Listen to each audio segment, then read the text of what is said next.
Rhinitis is a highly prevalent problem that significantly impairs quality of life, yet it is often underdiagnosed or misdiagnosed in primary care.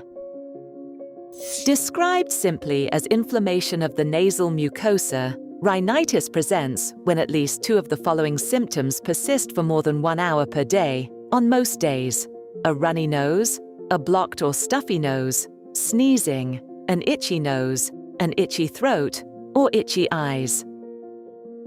There are 3 widely accepted rhinitis subgroups.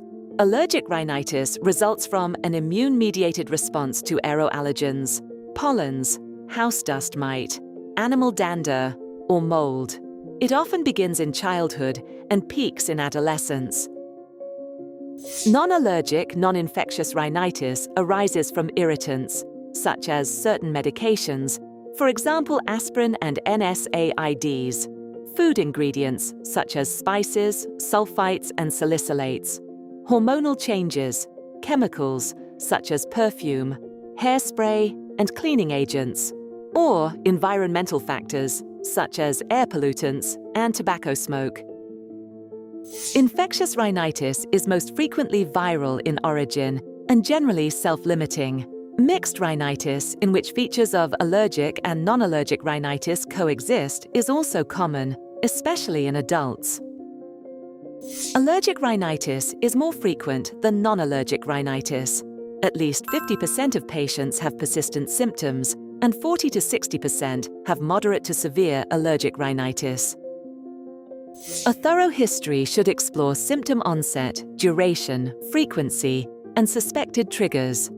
Ask about family history of atopic conditions, comorbid asthma or atopic dermatitis, and which remedies have been tried so far. The ARIA framework classifies allergic rhinitis by duration and severity. It is intermittent when it occurs on fewer than 4 days per week, or for fewer than 4 consecutive weeks, and persistent when it exceeds both thresholds. Severity is mild when sleep, work, school, and daily activities remain unaffected, with no troublesome symptoms. If any of those are impaired, the classification is moderate to severe. A visual analog scale ranging from 0, not bothersome, to 10, extremely bothersome, helps quantify symptom burden.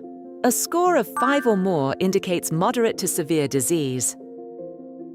On examination, look for pale, swollen inferior turbinates, clear sticky mucus, and signs such as mouth breathing, frequent sniffing, and throat clearing.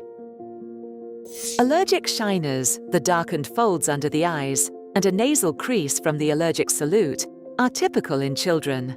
Exclude other causes of obstruction, a significant septal deviation, nasal polyps, or, in children, a foreign body presenting with a unilateral, malodorous discharge.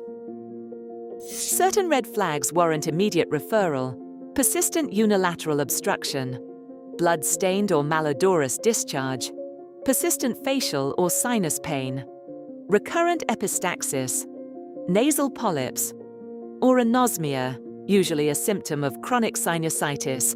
These signs require otolaryngologist or allergist assessment. When allergic rhinitis is suspected, a therapeutic trial often confirms the diagnosis: a non-sedating antihistamine and/or a nasal glucocorticoid, or a fixed combination in moderate to severe cases. This holds only if the medications are taken regularly and the sprays are used correctly. If there is diagnostic uncertainty or a poor treatment response, confirmatory testing includes serum allergen-specific immunoglobulin E, or skin prick testing. Serum testing is widely available in primary care, does not require trained technicians, and allows antihistamines to continue. Skin prick testing offers immediate results, but requires trained staff, and is seldom provided in general practice. Both are particularly relevant when considering allergen immunotherapy.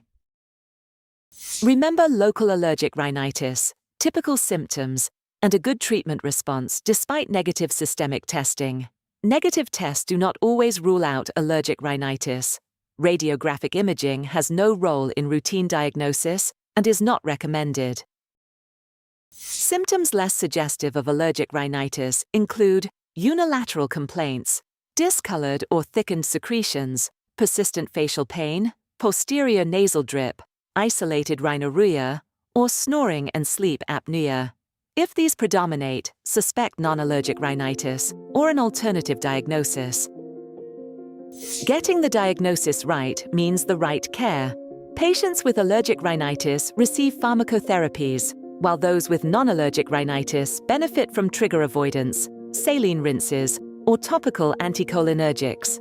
Early recognition reduces unnecessary antibiotic use, alleviates economic burden, and improves patients' quality of life. Learning with IPCRG, one breath closer to the right care.